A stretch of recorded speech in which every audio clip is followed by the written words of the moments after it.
a contextualized model of measuring fidelity of implementation. Then Jake Thomsen, who's going to provide an evaluation of fidelity for USAID Senegal and the program that's been going on there, the Reading for All program. And then lastly, Gilbert Jolly, who is going to discuss monitoring systems in Nigeria, Ghana, and South Africa. So we look forward to the discussion today. Please do keep yourself on mute. We are also, I believe, hitting record. So if you don't want your real name or actual image shown, please change that or mute yourself. We can also monitor the questions in the chat. At some point, once we get the recording posted, there will be a link to it on the virtual CIES website. So thanks again, everybody, for your patience as we get rolling and started today. I think it's kind of nice to, since we sometimes forget our questions, if you have a question along the way, feel free to put it in the chat and I will help the presenters. If there's a particular clarification question during the initial presentation, we can help the presenters to be able to respond to that even live. And otherwise, we'll save most of the questions for the end. All right. Are you ready to hit record? Looks almost like I can. Let me see if that actually works. Oh, nope. So Kelly, you're gonna have to hit record. And thanks to Kelly for juggling all the technology today. Okay, it looks like it already is recording. Got it, I see the red line. Thank you, Carol Benson. So helpful. All right, Simon, please get us started. Thank you, Amber. Thank you to Kelly, Amber, and Jeff for their different roles in the presentation. And thank you everyone for joining this morning or wherever you are in the world. So I'll kick this off by talking about reflections on contextualizing measurement for fidelity implementation. Most of my focus has been in sub-Saharan Africa for most of the data that I've been looking at for this. Next slide, please, Kelly.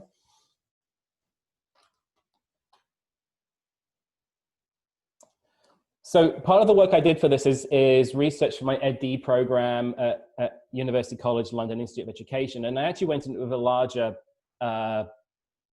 over-ambitious question, which is what are the largest barriers to program implementation that if you could fix or mitigate, it's going to have the biggest bang for the buck on learning outcomes. Next slide, please. So I started to look through an awful lot of reports, data sets, different implementing NGOs and so on for early grade reading programs. And I pulled together what was a very typical table that you will see. And so what we have here are just 4 programs with the impact in words per minute on reading fluency. These are all grade 2, and the effect size and standard deviations. And then next to that, and these are all quoted either in a brief or in the report, mostly or often on the same page as well. And these are the exact words used of fidelity measures. And this is kind of a very common reporting that's used. And then I kind of try to rephrase this or look from different directions. So if we go next, please, Kelly. And then what I did instead was to kind of add this instead, is look at the number of 0 scores and line it up directly with the fidelity measure. And so what we really have is a situation where we're reporting very high levels of fidelity, but at the same time, we have an awful lot of students who can't read a single word, which creates a little bit of a strange situation where it's going to be unusual that we have, if a teacher can implement with near or full fidelity, why are there so many students who are struggling to read in any shape or form? Jordan is a little bit of an exception to this, and I don't have a full answer about the programming to answer or the measurement to answer why to this, but I think it's important to put the exceptions in there as well. So really I'm focusing on the top 3 here. And fundamentally, if we have a program that's being implemented with a very high degree of fidelity, but a lot of students are struggling, that's generally associated with problems with program design. Next, please. So is program design a really huge issue? Well, if you think about our programs that we have, it's phonics-based, 5 Ts for the most part. I don't think we'd claim that our programs to be perfect, and we're always trying to do better. We're always very self-reflective about our early grade reading programs. But even if the teachers were implementing to some reasonable degree, it's unlikely that that so many kids are still going to be scoring 0. So what you're really looking at here is it a problem with the program design, or are there some clear measurement issues instead? Next slide, please. So part of the problem that we have to kind of look at a little bit is how we do, and the data that I've produced for the most part comes from our evaluation data. And the work that say the three amigos did for looking at RCTs and focusing on effect size is critical in the work we do.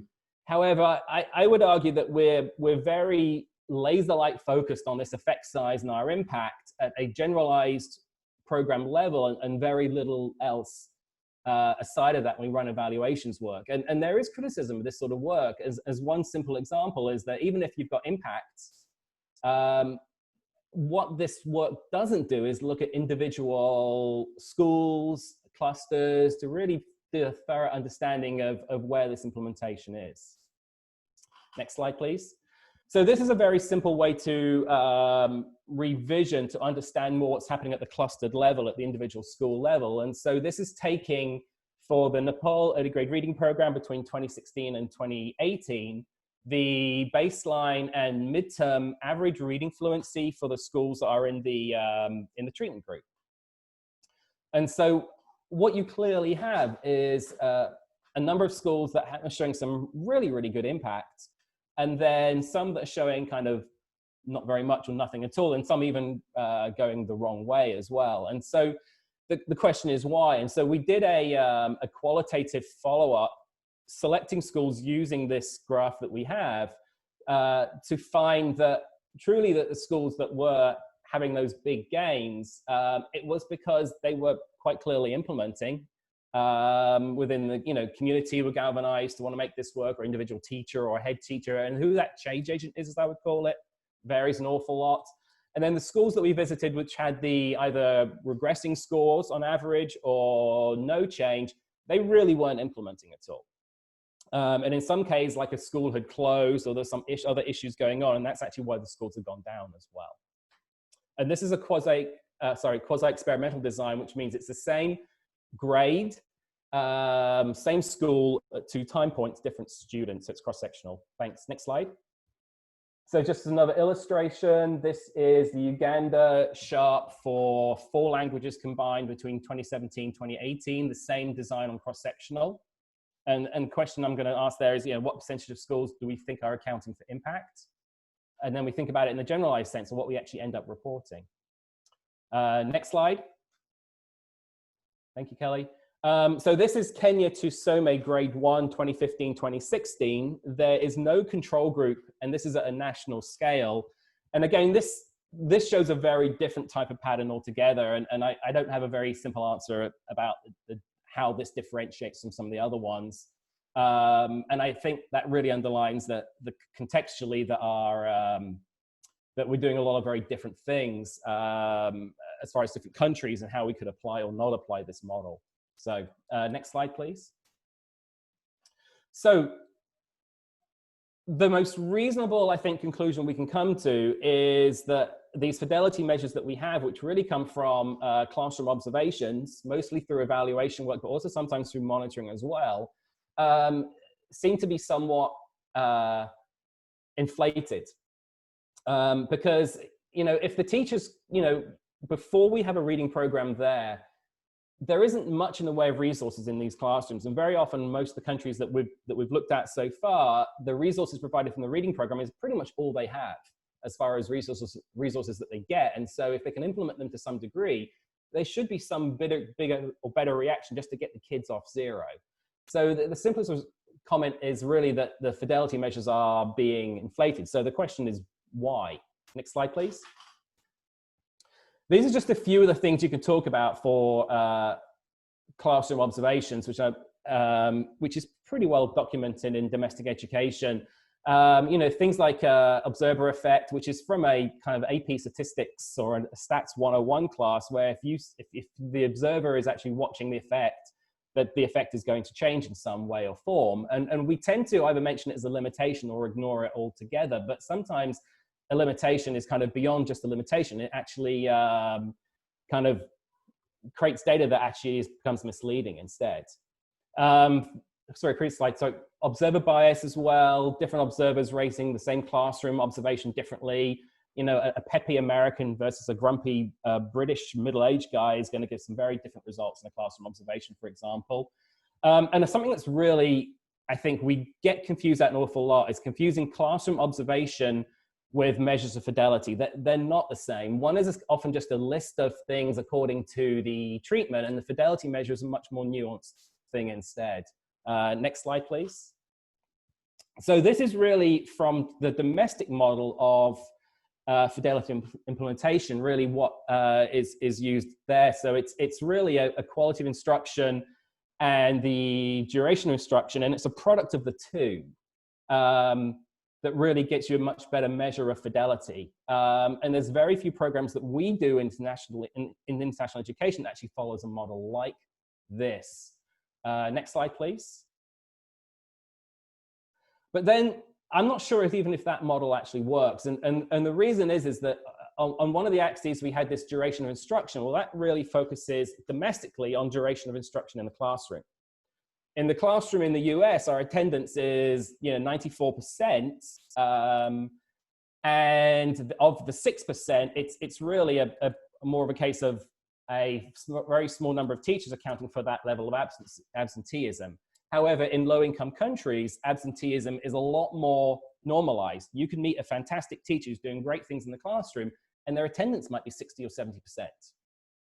So it's more of a case where attendance is much more accepted and normalized instead. Next slide, please. So really, when you count that in with a domestic model, you're really looking at some sort of much more complicated model like this, where if you see the gray side to the cube, that's really the domestic model of fidelity to process multiplied by fidelity of structure. But then you're trying to add in a low-income country if there are issues of attendance, and even when the teacher's in school, are they teaching in class as well, instructional time as well. And so you actually have a product of those three items together. That's what I think the correct model would be for a low-income country. But the reality is this is really, really hard to do. Theoretically, it's great, but go ahead and try to spend all your time doing this for a fidelity of implementation measure that doesn't necessarily help you make programming changes because you don't know really the reason why behind the fidelity.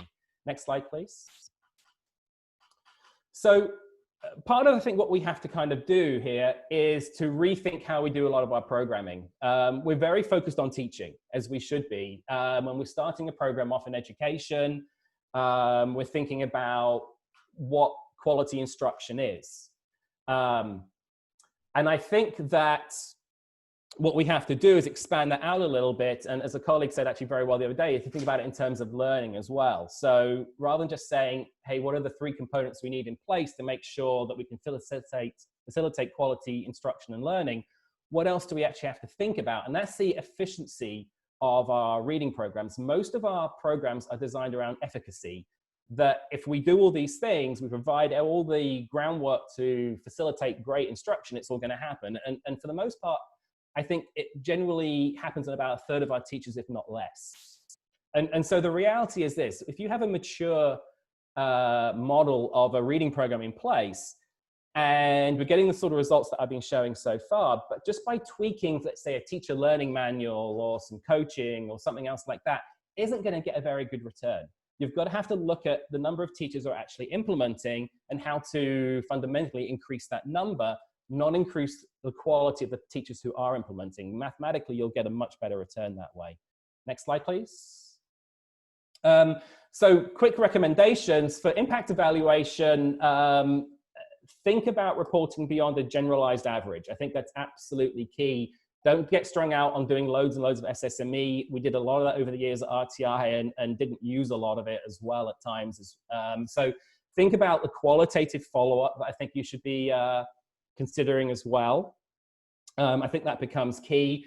For things like coaching observations, monitoring, evaluation, don't again think so much about a fidelity of implementation measure, but think about the key low-hanging fruits that if you affected these things, you're going to get a really good return on learning outcomes. What are those things? Well, if a teacher is only in attendance 60%, you've got to do something about that. And when in the classroom, there are key issues we're having with quality time on task and duration of time on task for students, either individually or in groups as well. And then the final thing I think about the zero scores is to try to reduce that is by thinking about differentiated instruction and having teachers focus on individual students as well. That's it. Thank you so much. Thanks, Simon. You had one quick clarification question as to whether you're referring to the US or the UK when you say domestic. The accent was throwing us off. The answer is yes. Yes, yes for both. Yeah. And then if you want to read Luis's real quick, you may be able to read it more quickly than I can say it out loud, but otherwise, while Kelly's pulling up Jake's presentation. And then Kelly, I think just the presentation mode coming through is not entirely full screen. It's fine if we can't work through it, but just as a heads up. So I'm trying to. Simon, you want to address Luis's question? Yeah, I'm trying to understand Luis's question as well. There's no need. We can deal with it later. It's basically some notion of the intensity of the relationship between the teacher and the kids, whether the kids are actually focused on the teacher and there is kind of throughput, mental throughput going on between the teacher and the kids, which I think Joe used to call engagement more broadly. But anyway, we can deal with it later. No need to interrupt the flow.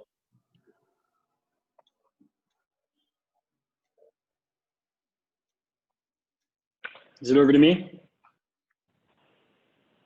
Yep, over to you. Maybe just quickly, Carol. Yes, I think there is some work on, we've got a paper in process, Simon, on home language, the mismatch between home language of the child and the language of instruction, which I think is also an interesting piece to throw into this as well. All right, Jake. Hi, everyone. Good morning, good afternoon, wherever you are. Glad to be part of this discussion.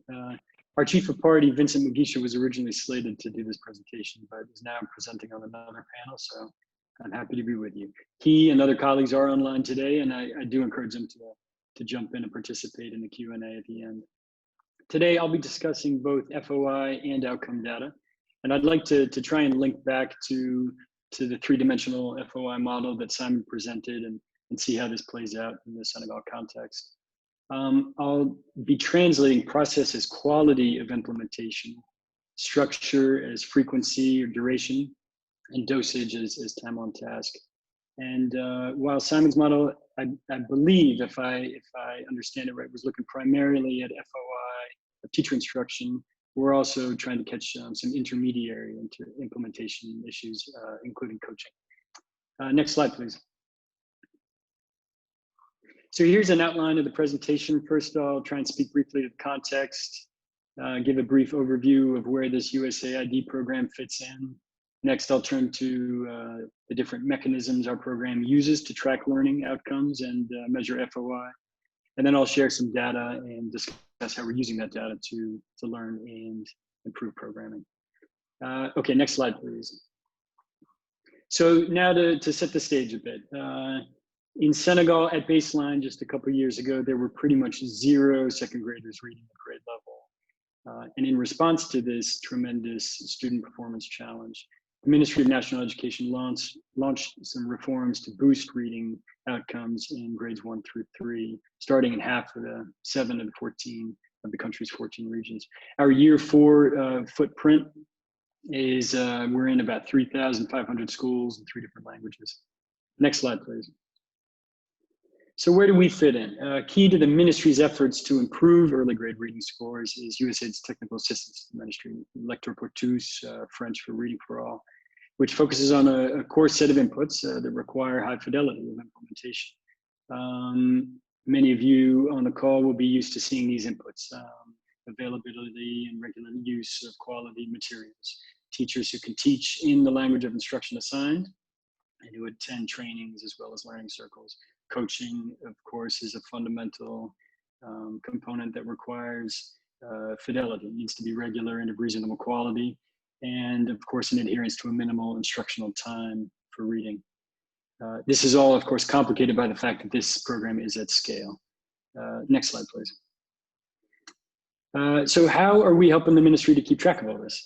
Again, the list of items here is pretty standard for a lot of the projects that the folks on this presentation are likely working on. We're tracking outcomes and fidelity through EGRA, SSME, at this point in time, baseline and midline, studies of teacher practices, a local education monitoring approach, and finally, coaching and supervision data. All right, so let's jump in. Next slide, please. So here's some outcome tracking grade 2 midline results.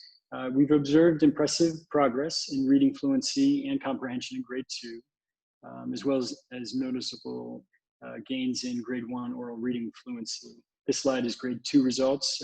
Starting with the chart on the left, you can see between 2017 and 2019, the percentage of beginner readers in all 3 languages has dropped. Proportion of students reading fluently at either the competent or high performance level has increased from 1 to a total of 37%. And on the right, you'll see the same for reading comprehension. Similar progress, that is. At the bottom of the slide, you'll see increases we've observed for each language and the percent of students who are either competent or above in both subtasks after 2 grades. So again, a big jump from 0.3% at baseline to 29% at midline. Next slide, please. Okay, so from this same set of data, EGRA and SSME midline, we also have gained some insights into some important equity issues. While we didn't see any significant difference in performance between boys and girls, students in schools in rural areas generally showed significantly lower performance than students in urban areas, as is often the case. And noteworthy dynamics have also emerged at local levels where certain regions, languages perform better than others. We saw logically positive correlations in some cases between lesson progression, generally speaking with matching teacher and tongue. However, there were some mixed results for FOI when measured as frequency. And we're not seeing the linkages everywhere at midline. For example, here, teacher FOI in terms of the number of lesson plans completed correlates with better performance for Wolof students who read almost 11 more words per minute, but in the Pular group, students performed worse on average. And this is an example of an equity issue that we're still investigating. Possible factors include the fact that Wolof is a dominant, more widely spoken language in Senegal, more typically urban. Meanwhile, Pular as a language of instruction faces challenges because of its different dialects. And our Pular sample does overlap with Senegal's most remote and porous region. Next slide. So what correlates with student performance? We found that early FOI effects, at least when measured as frequency, are less clear. Here's a table of EGRA, SSME midline correlations run for the Pular language group. It includes both non-FOI and FOI related results, the top being the background factors, student background, home environment, etc. The bottom section lists 2 classroom teacher factors. The 2 points I'd like to make with this slide are that one, non-intervention measures are outshining the FOI related results here. All these things we don't have control over: remote region, relative poverty, no preschool, etc. And they complicate FOI when measured as quality. And 2, if you're only measuring FOI as frequency, quantity, and not quality, for example, the number of weeks of lesson progression or coaching visits, and not the quality of teaching practice, you might not get the results you'd expect, especially early on in implementation with less experienced teachers. Next slide, please. Thanks, Kelly. Now, one last slide on our EGRA data. We're asking ourselves here, is FOI improving over time in ways we haven't yet captured? The chart on the left shows the grade 1 students in classes in which elective pursuits has been present for 2 years perform better than students in classes in which the program has only been implemented for 1 year. We believe this is likely because teachers and directors are now more familiar with the program and what they should be doing. I'll note that while this isn't a high practical significance, we know something is happening. The data indicates implementation is improving. And the correlations on the previous slide indicate that there's no guarantee that quality flows from quantity. This chart shows that there is some indication that 1 more year of experience matters. Next slide. Thank you. So we've discussed frequency or quantity. Now let's take a look at quality, FOI quality. From a midline study of teacher practices, we've observed a significant increase, 50.2 percentage points in time on task, as shown in the table at the bottom of the slide. Now, why such a big jump? Is it inflated? It might be, but we believe 2 possible reasons might help explain this jump. We've introduced scripted lessons, an explicit, structured instructional approach that perhaps keeps, in theory, should keep teachers on task. We've also introduced an adequate set of teaching and learning materials. Students now have the books they need to actually practice. Teachers have enough content to cover the entire lesson. This certainly doesn't force teachers to be on task, but it does give them the means of staying on task. The next 3 bullets you can read. Lost the connection there. Let's see if I can follow on my phone. Give me 1 second here to keep up, catch up. Next 3 bullets also share some progress we've made in terms of teachers performing practices that we would expect them to do. And again, why the big jump in progress? A lot of these teaching techniques are either brand new or relatively new in your average Seminole classroom. Next slide, please. So FOI for supporting teachers. Let's take a look at our blended coaching model. The first point is important. We've been using a 100% system actor approach from the get-go, and it has both advantages and disadvantages. It's arguably more sustainable, but there are capacity and resource issues we're continuing to work through. In addition to face-to-face coaching, we're introducing a number of cost-effective ICT solutions, two-way SMS messaging, a VPN, friends and family network, WhatsApp groups, and a tablet-based coaching pilot with about 700 coaches so far. Next slide. So here I'll speak to the continued challenges we're facing related to FOI and measuring FOI in terms of coaching.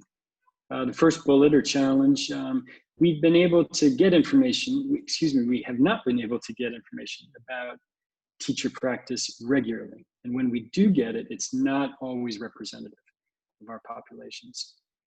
Another challenge is data analysis. On a typical project, most M&E staff spend most of their time collecting data. You don't necessarily have legions of people to go through the data. Per our agreement with the ministry, we've supported system actors from the beginning, as I've mentioned, and it's been difficult to mobilize government partners to do this work with us hand in hand, because that's the eventual goal. In addition, the frequency of coaching is still a problem, as is the data flow. And we've responded in a couple ways. We've introduced a tablet pilot for various things, including improving the data flow. And the program is also testing variations of coaching models and analyzing cost factors to identify the best way forward. Next slide, please. So even though we've introduced tablets, as I've mentioned, it's still a challenge to get coaches to use them. We're working through this. Here's some preliminary data from our coaching pilot started in January of this year. On the left side of the chart, you'll see a percentage of school directors who successfully submitted observation forms online, 53% in this case, 37% completed the required 2 sessions. On the right, you'll see the percentage of teachers reported to be following the program's approach. 87% following the teaching methods we're promoting, and 94% using our TLMs. We're cognizant that what we're seeing here could be related to some of the measurement issues that Simon referred to earlier, observer effect, observer bias. Nevertheless, one takeaway here is that we're pretty confident that the quality of our teaching practice is increasing in our schools. Now, how are teachers doing so well if they're still not being coached as regularly as we'd like? It might come back to the materials again. FOI is one thing, but a set of quality teaching and learning materials is really the foundation to this work and could explain some of the high FOI results we're seeing. Next slide, please. So using this data, we're trying to fully embrace USAID's CLA approach. Our program is using all the data I've discussed today to learn, keep investigating FOI, and adapt implementation as needed, because as Simon mentioned, this work isn't easy. We're sitting on a lot of data, and during this bizarre crisis in front of us and the pause in programming we're currently experiencing, we're determined to look more closely at some of this data. In terms of sustaining our efforts with the ministry, we're strategically supporting central education leaders, supervision visits. We're working to strengthen collaborative professional development and teaching learning circles focused on reading instruction. And in terms of next steps, we're ironing out plans for the coaching variant cost effectiveness study I mentioned, and preparing for our year 5 end-line studies. Next slide, please. So I wanted to circle back to a couple key takeaways from the presentation. First is the importance of looking at quality of FOI in addition to quantity. You can track FOI data on the number of weeks of lesson progression or the number of coaching visits completed per month, but it's also critical to look at what the teacher's actually doing in the classroom, the quality of instruction, and that's not always easy. Second, quality is likely to be lower earlier on, even if the quantity is decent, but will hopefully improve over time as a project or program matures, or at least you'd expect it to do so, and should collect and analyze data to confirm that's the case. Third takeaway, it's important to be particularly careful about getting and analyzing data in all 3 dimensions, if you will, of Simon's model: the structure, process, dosage, so you can pinpoint the places that need the help the most. The places where it's hardest to get data are often the places that need the most help. You need data from coaching, from LAMA or otherwise, to know what's working and what's not. And ideally, you're doing this with the Ministry of Education to find out where the barriers to implementation are. Finally, while Simon's conclusion that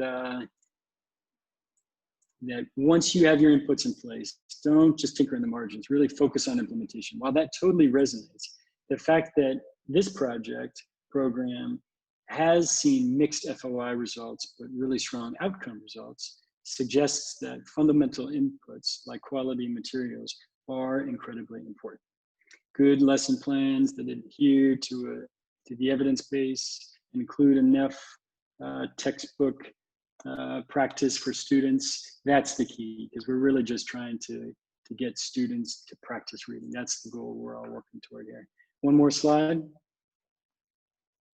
Thank you to everyone, and I look forward to your questions. Thanks, Jake. I didn't see specific clarification questions in the chat, but there's definitely some longer discussion that's worth reading. So maybe we can come back to that when we get into the Q&A. But while Kelly pulls up, let me read you one while Kelly pulls up Gilbert's presentation from Joe. Oh, interested in understanding more about what may account for more lessons being associated with lower average performance in the Pular, more rural places. Could it be that teachers are pushing through the lessons irrespective of whether students are learning? That's a great question. If you had a response for that. We as a whole are still investigating that data, and Pular, as I mentioned, I'm working from 2 devices here. I hope you guys can keep seeing me. At least, yeah, keep hearing me. We are still looking into to that data. Pular is linguistically complex, and it, you look at the data and you scratch your head thinking it's counterintuitive to think that the more a teacher works through the lesson plan, the worse the results we're getting. So something we're looking into, but remediation is key to that, making sure that the teacher is not flying through the lessons irrespective of the student progress. Thanks, Joe. Good question. That's where that, yep, qualitative follow-up would be really useful. It's super interesting. All right, so while Kelly pulls up Gilbert's presentation, Gilbert, are you able to share your? Yep. Okay. Oh yes, oh yeah, sorry about that. I forgot that we were letting Gilbert drive on his own. All right, can you? All right. Can everyone see? We've got it. Yep. Thank you. Okay, wonderful. So this is about building and deploying a large-scale school monitoring system in sub-Saharan Africa. So I'm a software developer, so this is very much from the perspective of building the details of the system, and it's part of a project that's been running for many years. So I want to give us a bit of an outline on Jolly Futures. It is a partnership between the publishing company who donate some material, Universal Learning Solutions, an NGO, not non-profit, that implements the project, and the government. It's been most successful in Nigeria, where it's in every state.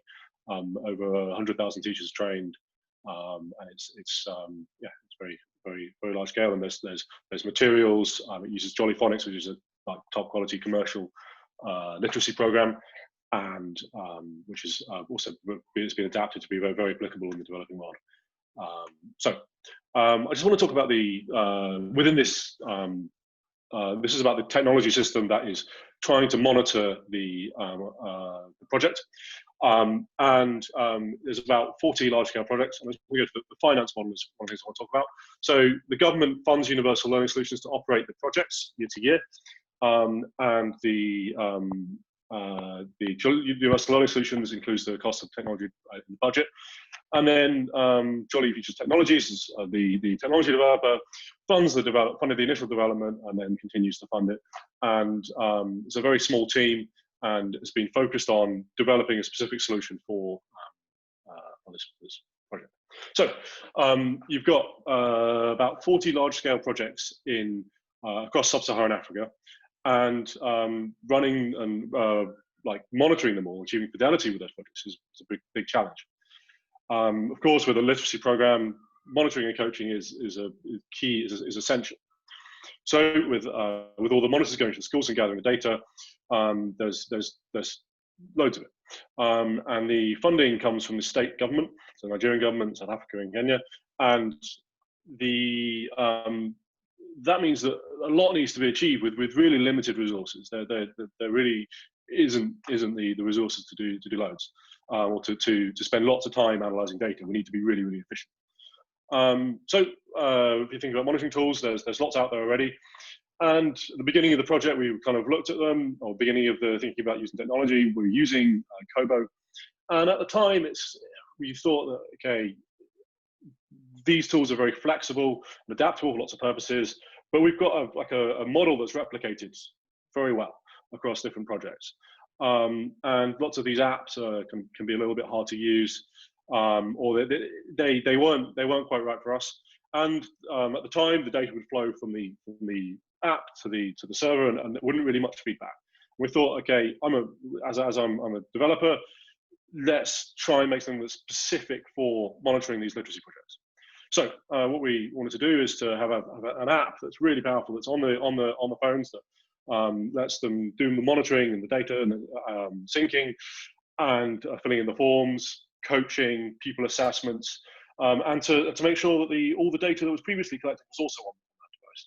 And then a dashboard which kind of receives live metrics from all the monitors and continuously segments and applies metrics to data, and to build it really on the ground, and in close collaboration with the problem, with the project.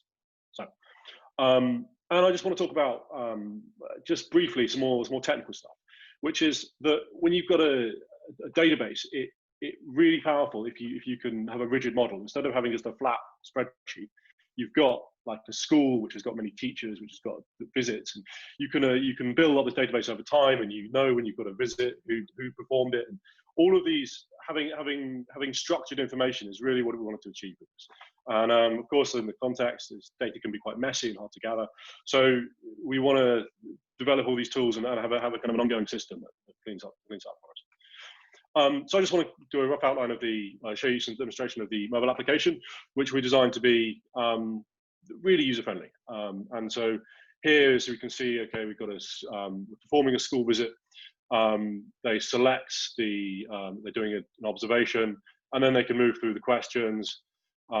Really simple. They're using the app while it's over the teacher. They go through them, and then at the end, after they've finished that observation, you can see that they can also do pupil assessments, and then they can go and have a monitoring report, which is based on all the answers that were given. They can send that it generates loads of monitoring advice, mentoring advice that can then be given to the teacher, to the head teacher, with Bluetooth or WhatsApp. There's also assessments. So we have our assessment section of the app where they can they can either use the app and show the app directly to the pupil, or they can use paper stimulus, and it supports sounds and it supports words, and it's all within the same system. And after they're completed, it all syncs up to the central server. And also we have a monitor can go and view all their past data, so they can go and select a school from the list of this LGA, Nigeria, and then see the school, see the teachers, all the monitoring, see the past visits, and all the data that was collected whenever that was done. So it means that the monitor is on the ground, can go and see what happened the last time this teacher was taught, because it's all in the same database, it's all interrelated. And then as soon as they sync their visit, it can be seen by other people as soon as they sync their apps. So that's the app. And important features, it's really simple to use, easy interfaces, works on the older smartphones, it's designed very closely with the project actors, and really small in size, so there's no issues of it not being installed. So the kind of usage data had 1,000 monitors who've had 3 or more visits, 21,000 actual school visits, 35,000 teacher observations, 98,000 pupil assessments. About kind of before COVID, we had about 100 hours of that spent in the app a day, 250 daily active users. It was big, and you can see here from summer 2019, we had our first big exercise, and then slowly growing through the terms. And we're getting up to 300 visits a day performed and synchronized using the app. You can see the different photos there.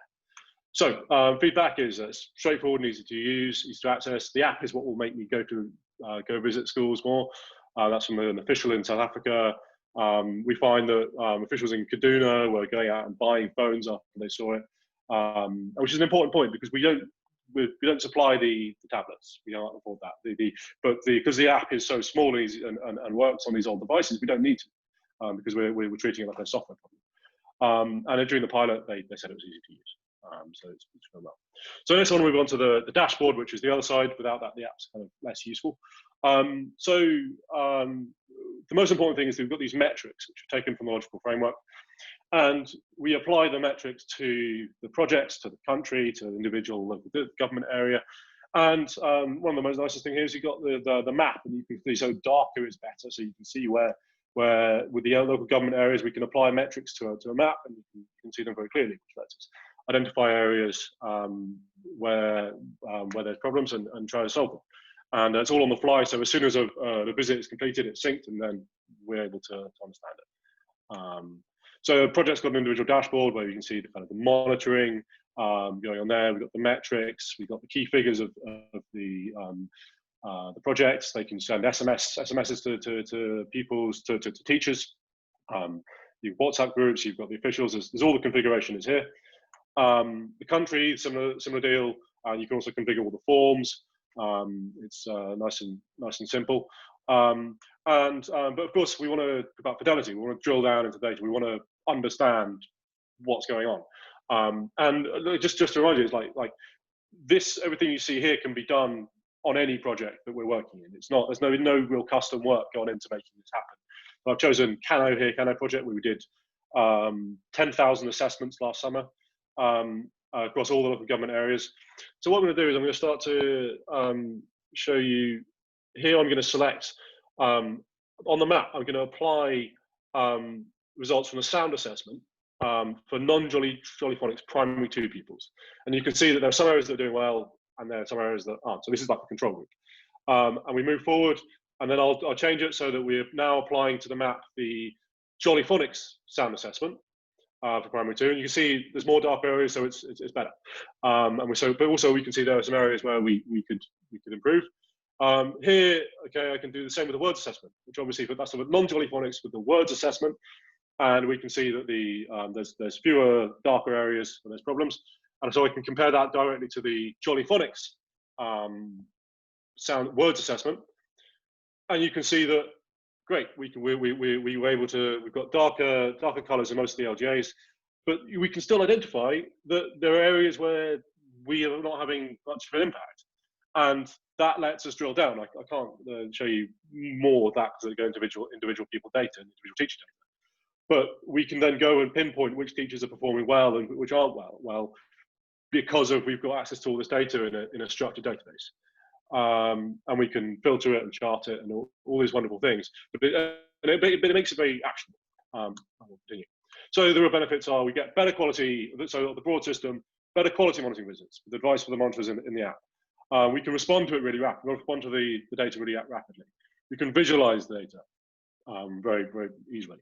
We can plan, so we can identify there's a certain LGA that hasn't got the good results. We can try and identify why that is, and then to work with the team on the ground to solve it. And time saving, the organisation without huge amounts of resources, everything is a compromise, and saving time and being able to do large amounts of data analysis very quickly. It means that it gives us a lot of power to have an impact.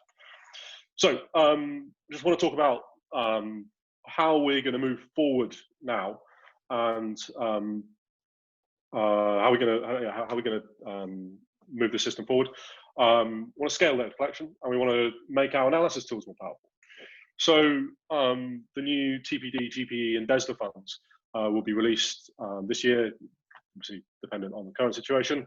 And then at the moment we're only working in properly scale out with officials in maybe 10 projects, maybe less. So that's all that growth you've seen is within 10 projects, and then there's project staff who are using it in other projects, but really achieve scale in only handfuls. And so we want to roll out more of them. We want to be able to. There's new features in the app where teachers can use the monitoring app to submit data and to talk to us about their challenges and needs, and to roll that out as well. And I want to have data from other sources. So government, school. At the moment, all the data only comes from our teacher training lists. And we've got tens of thousands of teachers in the database, but there's more. So we want to import data from government sources, and we've got a deduplication system that's kind of helping us keep it clean. So that's scaling data collection. And lastly, we want to build stronger analysis tools. So having these apps that are used by the teams for data collection should also provide them with insights and analytics within the collection app, and that could be used at any level of government. So we should be able to understand a whole project in the app, and because that's how people we find in Nigeria work. They're more likely to use something on their phone than on a desktop. A better reporting system where we can have online reports and public dashboards that show how well we're doing. And then more rigorous analysis. So we're working with academics to do better data modeling, ensure our methods are rigorous and accurate. And then I want to get into some stuff looking at like using artificial intelligence and deep learning to get more insights into our data, because there's huge amounts and it's very well structured. So we should be able to use some more powerful tools on it. Just talking about challenges. Not everyone's got a smartphone. There are many teachers and officials who have feature phones, which can't run the apps. The solution to that is to have some paper forms available, and enable officials to enter forms for each other, and to enter data for each other. They can enter data as another user. There's lots of training and support that needs to happen. The apps need to function offline, which is a big challenge, and everything needs to synchronize. And you want the official in the local government area to have all the data for every school in that government area, but it needs to be transmitted efficiently and stored on the device efficiently. So it's quite a fun technical challenge, and we've got a really good solution. And that was really hard.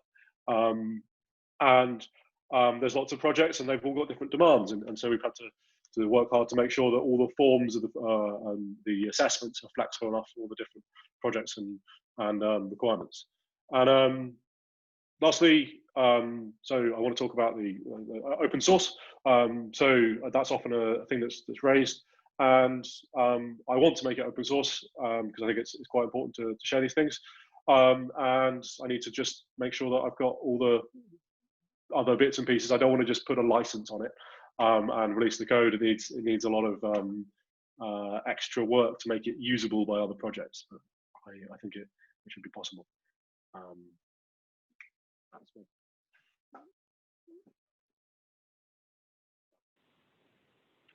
Thanks, Gilbert. One of the unexpected advantages of doing these virtually is that your colleagues can answer the questions that were pitched at you while you were talking.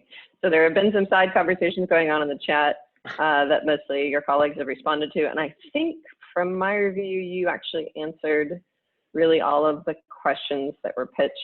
The one I think you answered to around some of the challenges related to access and the devices. So I think we may be caught up. If we can, if folks want to raise questions not in the chat, please continue to type in the chat. It can be pretty efficient. If you're more comfortable typing than you are speaking up, it's a great way also to increase participation that way. So I'll be monitoring that, and the speakers will as well. We still have about, since our speakers were so on time, about 20 minutes, I think, from the original scheduled time. We're going to 11:15 Eastern for Q&A. So actually, but Jeff, you are going to be doing a bit of a discussant role now for the next bit. I see you nodding your head. Perfect. All right, then let's go to that. Okay. No, thanks so much, Amber. Can you hear me okay? We can. Thank you. Okay. All right. I'll just take about 5 minutes here because I see that there are 15 plus chats on there. I've been doing my own monitoring. We started off with about 60 or so participants and got up to around 90. The attrition rate's been fairly low. So we want to make sure that the 80 plus people still online have a good chance to engage in discussion.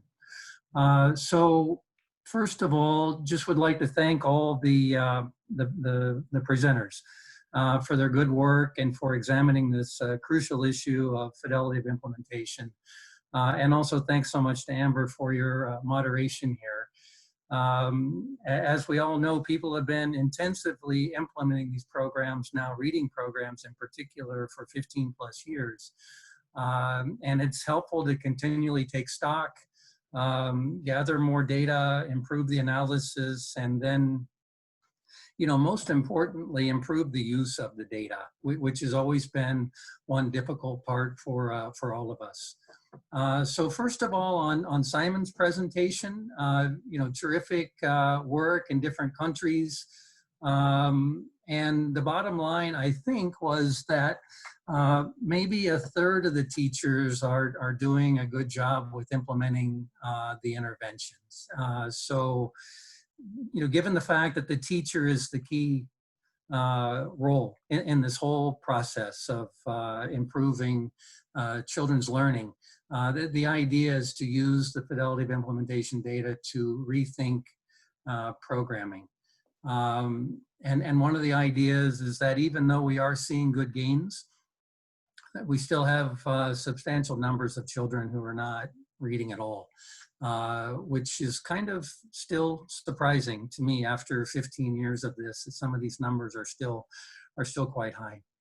The second one by Jake, just focusing on one country. Again, really terrific work in Senegal.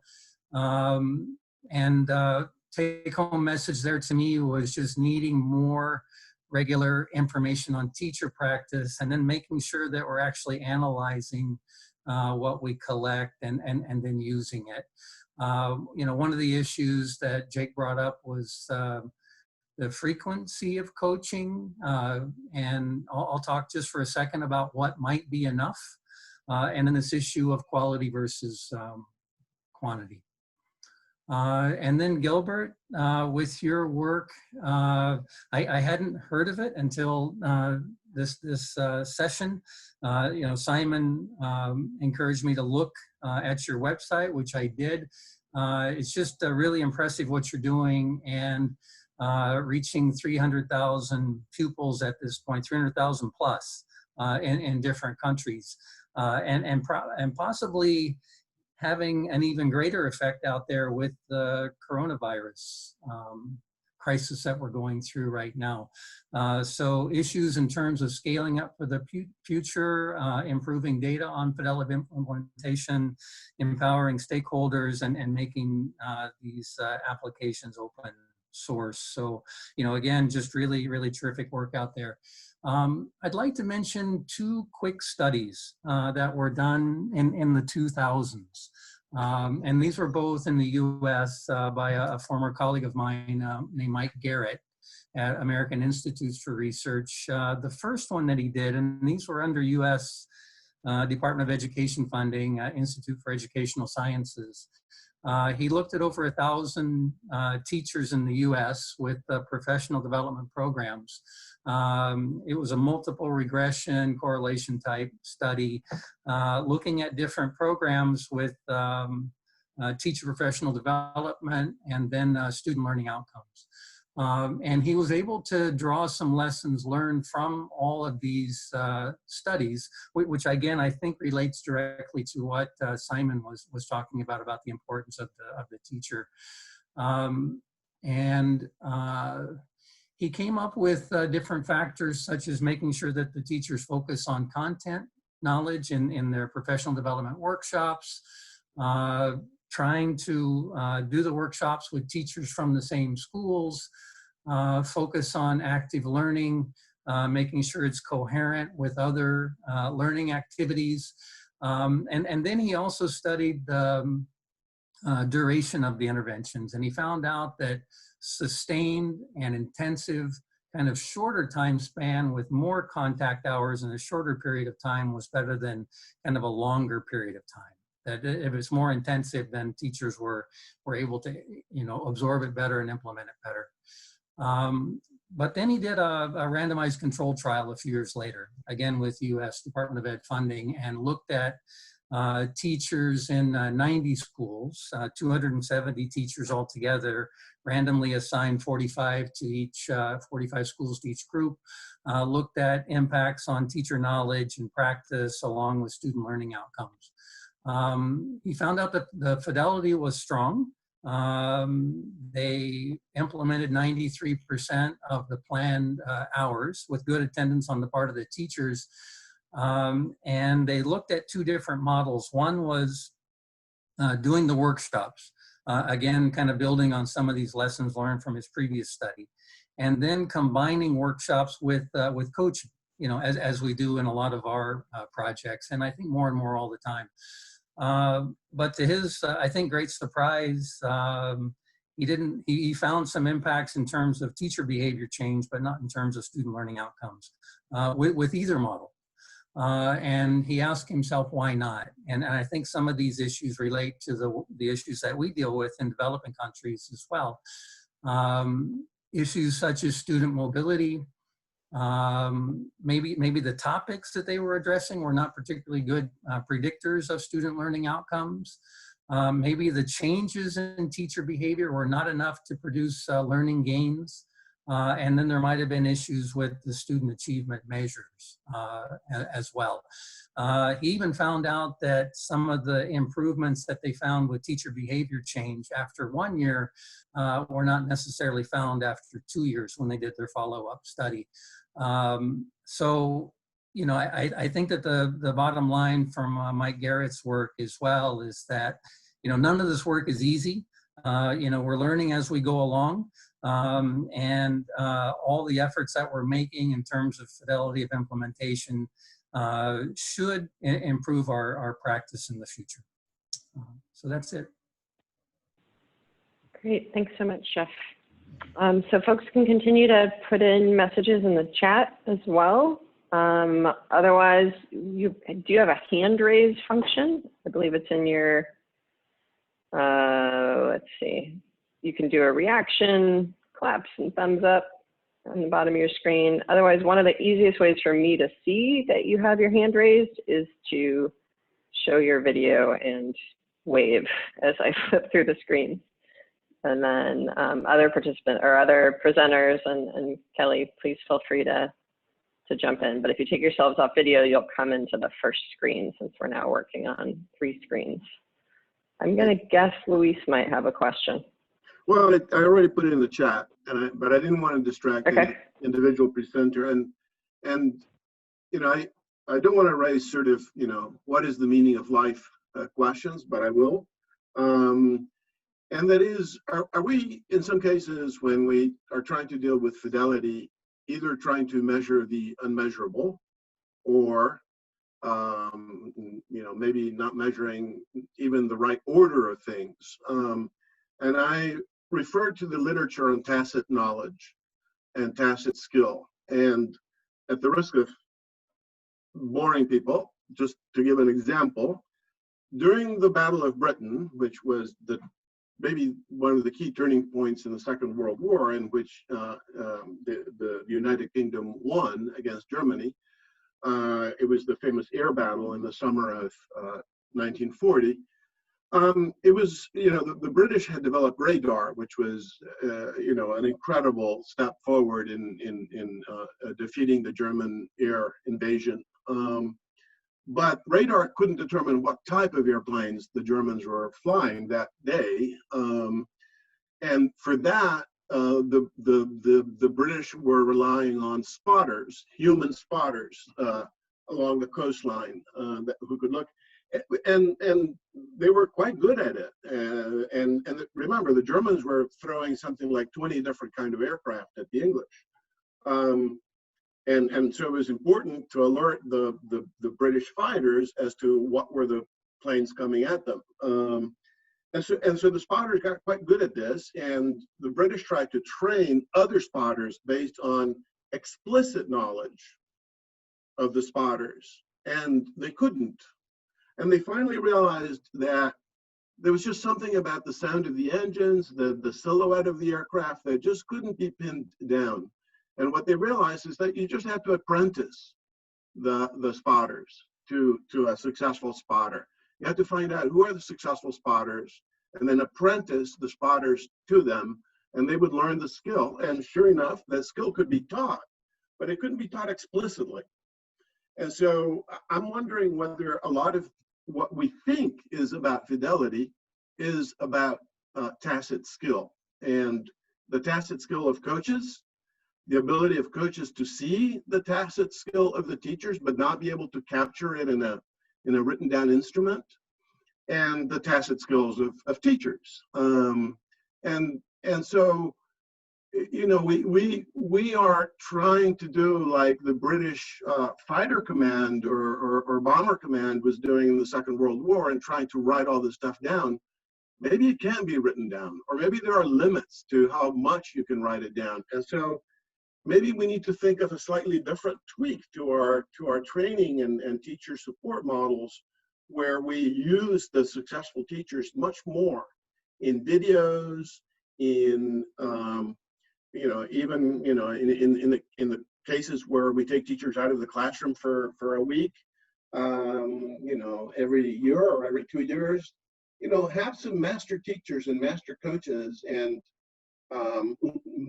identify them first of all, and do more in the area of tacit knowledge and tacit skills, which does mean in the end that you may end up not being able to demonstrate a correlation, a mathematical correlation between the teaching behavior and the results, because the teaching behavior can't be measured. It can be seen. You can see it. You can smell it. You can you can sense it, if at least if you're a good coach, but you may not be able to write it down. So in the end, maybe, yeah. So I guess I'll stop there. I think we need to look into this, the issue of tacit skill and tacit knowledge. I'll be quiet now. Thanks, Luis. It's just a comment, obviously, not much of a question. So Simon, and then Gilbert, you also have a couple questions in the chat that have popped up as well, if you can see those. And Jake, if you all, maybe a quick comment on how we can get a little bit better at both measurement, and then to Luis's, if I can extract a question out of Luis's statement, maybe what are we doing or attempting to do in any of these programs to have model teachers have more opportunities to demonstrate and show and demonstrate their proficiency and infect others with that proficiency, perhaps might be a way to frame it.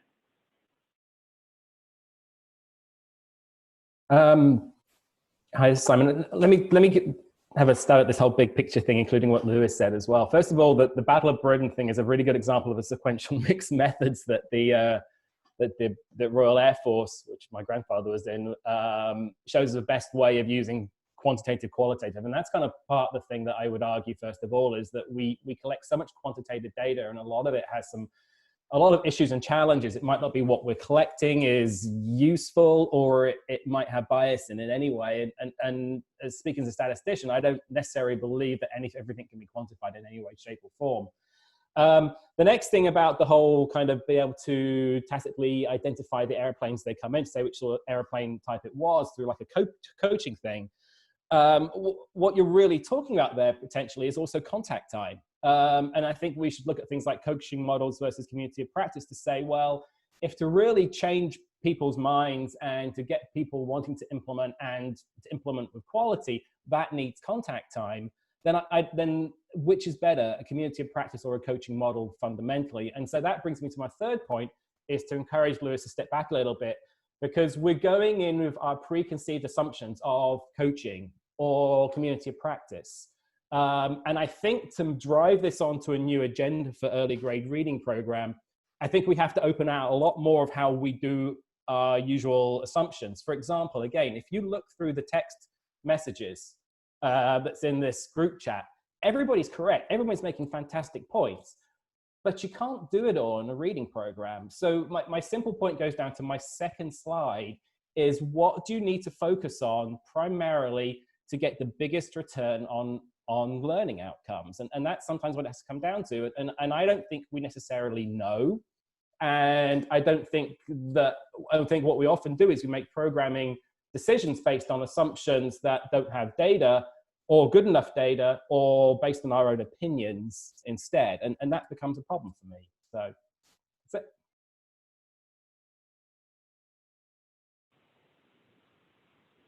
Okay, Gilbert or Jake? Yeah, maybe I can jump in.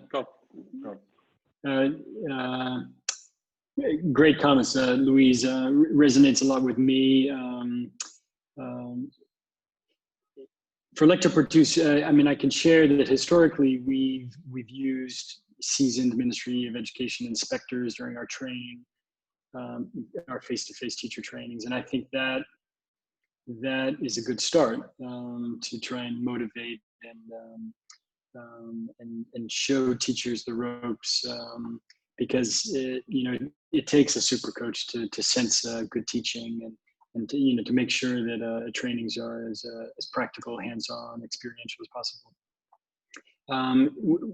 As a program, we're looking into, given our coaching challenges, to improve our coaching model by introducing more regular, quick walkthrough visits to try and incentivize school directors and inspectors to actually perform coaching sessions more often.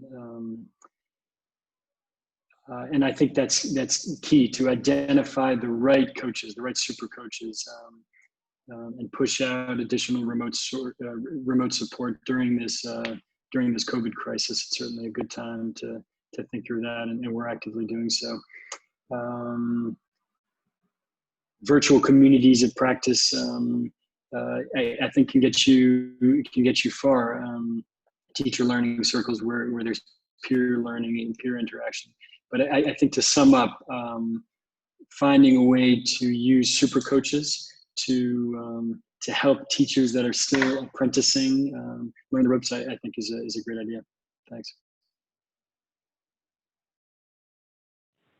Thanks, Gilbert. I mean, I haven't got much to add. I think the idea there that it's kind of impossible is like you've got to. What the British did there was make a system to relay the implicit knowledge, and you've got to work out how to do that. The experience of universal learning solutions in Nigeria is that when the second year of a project, you select the teacher leaders, as you call them, and it's essential, and you give status to the teacher, and everyone gets very excited, and they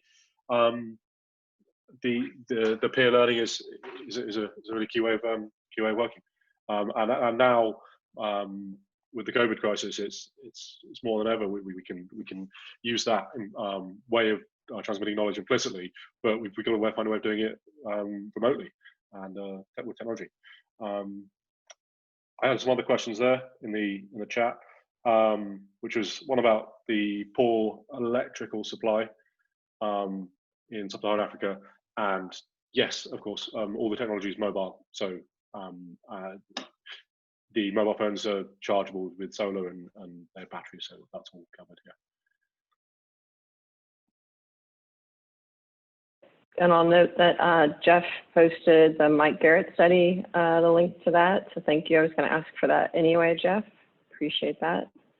As well as a link that was posted up above in the chat around one of the free applications that's available through Jolly Phonics. I also had a question there about would it be helpful to know what frequency of visits are they aiming for, and what frequency are we achieving? The aim is to have at least 2 visits for every teacher in the year. That's one of the metrics for the BESDA program. So we actually build and bake that right into the dashboard. So we can see, and we divide up teachers into teachers that have had the 2 visits and teachers have not, and then supply the lists to the staff on the ground. And that in Kano, one of the best projects for this, we've been, I can't remember the numbers, but I think it's over 50%. It depends on the LGA. I don't have the exact numbers right now. And another question there: can one use your data to identify the fact that there are such things as super coaches, that is, link gains in kids reading to those who's actually coached the kid's teacher? Yes, it's theoretically possible, because we know when a teacher was trained, and the trainers and the training classes. We could then do queries that would then relate. You could say, so, like, you could query the data to find out retroactively years down the line the pupil assessment scores related to the coach. That's the kind of magical thing that gets really easy once it's just like a query. Once you have structured data, so that is possible with the data. I don't think we could do it yet, but the system would support that. Yes. Great, thanks. And then I see Egli had a question. If you'd like to unmute, Egli, feel free. Yes, thank you. Unfortunately, you cannot see me. I was not ready to be seen this morning. So thank you very much for the wonderful presentations and the so rich and the wonderful analytical work. I would like to start very quickly with a point, reacting to what Simon was saying. In fact, we know what is the most important parameter to help children to read is individual practice by each child reading aloud. And as we know, the analysis that we have done in many programs, this practice, read aloud individually, is the least used across the projects. So only some with a very high results, they focus really on that. So this is the first point. The second point, and this sent us to my question, how in all 3 projects are you linking the analysis of practices through coaching or observation with learning outcomes? Because as we said, other participants said before, we can have an extremely high fidelity in implementing a project. And so teachers, they are doing everything we are proposing, all steps, but students are not learning. We are not arriving, and the 5 competencies are not there. So do you think that we need to work more to link these areas of changing teacher practices and looking how it's connected with learning outcomes? And my last question is to everyone. The second question is related to the title of the presentation today, the Fidelity. And I'm wondering, where is the ownership by countries, by Ministry of Education?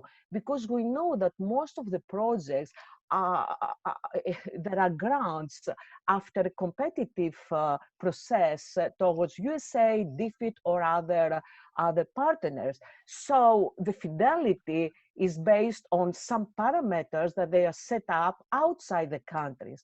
So I think, do you think that in 2020 we need to think and to introduce more the country ownership and of course sustainability after the 4 or 5 years of progress? So how can we see the Fidelity through this lens of the 2020 new model of doing development work in our countries? Thank you so much for the opportunity for the 2 questions. Thank you. Thanks, Shegli. So can anyone comment, who would like to comment first on, in particular, the amount of time that students are getting for read aloud and how we're monitoring that? I can give that a shot on the few points that were made, and they're very good points, by the way. First of all, I think I actually said it on my 16th slide that, you know, I remember a head teacher when I was back in my teaching days years ago, who I didn't like, said the one commonality amongst any pedagogy that works is quality time on task by the students. And how much I didn't like that head teacher, they were unfortunately correct. And so that emphasizes that point that I believe it is true. However, I would ask us to step back a little bit to say, well, there's fidelity of teaching. My whole point of my presentation is you have to look beyond just what the fidelity is when you're observing and say, well, you know, if that teacher is when you're observing them in idealistic conditions and they're doing a fantastic job, but then in realistic conditions, they're not doing quite so good a job, and then they're only turning up to class 70% of the time, that's your fidelity measure instead. It's not about just what happens in the classroom. It's about when it happens when you're not there, and also the frequency of it happening, which is a different approach to how we think about fidelity, I think I would say. So on that, I think I will then move on to my other presenters. I'll jump in next. Great questions, Aglia. In terms of linking analysis of coaching with learning outcomes, that's exactly what we tried to do at Midline with our EGRA and SSME data. And as I mentioned, we saw generally positive results, but there were exceptions, especially in the Pula language group. But it's something we're determined to continue to look at, because as you rightly pointed out, you need to make sure teachers are doing everything they're supposed to be doing, but at the end of the day, making sure that makes a difference and moves the needle in terms of boosting student learning outcomes. In terms of country ownership, again, I tried to convey that in my presentation, but that, you know, is the essence of the Lector Portus technical assistance to the Ministry of Senegal. We'd like to say it's, you know, it's a part of everything we do, but it's not easy. It's not easy. It's not easy to continue to keep the Ministry of Education in the driver's seat, but it's what we're trying to do. Our raison d'être. Thanks.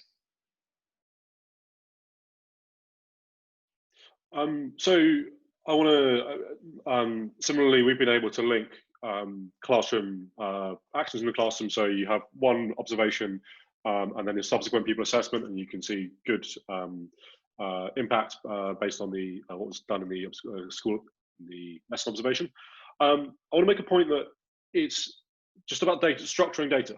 Is that if you've got a single database where everything is, you've got a single entry for the teacher, and all the other lesson observations are linked, and you've got a common data store, it gets very easy to do this kind of analysis on large data sets over time repeatedly. and you can cut out huge amounts of the work. So you can look at lesson observations over time. You can look at pupil assessments over time related to all sorts of things. And the data structure is what enables you to do it really quickly. And I would agree that it's positive. And on the kind of ministry ownership, that's obviously it's a core part of the work in Jolly Futures and Universal Learning Solutions in Nigeria is really close work and with government and empowering them and being led by government and providing them the tools and the information that they need to succeed and working with officials and training and really getting the heads of government or the heads of sub-EBs in schools and that kind of collaboration is really key, and we're trying to expose them to as much data as possible, and that was a core point of our future work is going to be building the tools that are on a kind of more accessible to government, so they can access data, understand what's going on. All right, thanks everyone. There were a couple questions from participants about not just the recording, but possibly getting the actual PowerPoints. So if the presenters are willing to do that, one way to handle it, the presenters can put their email addresses into the chat, and folks who want can follow up individually with you. We also, Simon, I know I will post this website. We usually at the end of CIS always post all of our CIS presentations on our shared.rti.org website. So that's another pathway for that. I'm just going to paste it. And I know. Okay, and you'll paste your. I'm just sending it to Kelly there. Okay, I've just pasted the Dropbox links to my presentation in there. Great. Okay, great. Thank you. And I know we're over time, and it looks like the chat and the hand waving has diminished a bit, but just without further ado, thank you all for your participation today. Thanks for everyone for joining from all over the world, and Jeff nearby as well, I believe. So lovely to see and hear everyone, and thanks for your patience as we worked through this medium. I guess on behalf of the CIS board, I'll put in a plug to just say everyone's been really incredible dealing with this new virtual format. And when you get your post-CIS survey, please do respond about what aspects you really liked about the virtual conference, how we should be moving this forward in the future. So I think there are many aspects of this format that have actually been really beneficial. So it's great to see everyone today. All right. Yeah, thanks so much. Yep. Thank you. Thanks, And thank you to everyone, Kelly for hosting us all with the technology and getting rid of the trolls. Thanks. All right. Catch up with you all soon.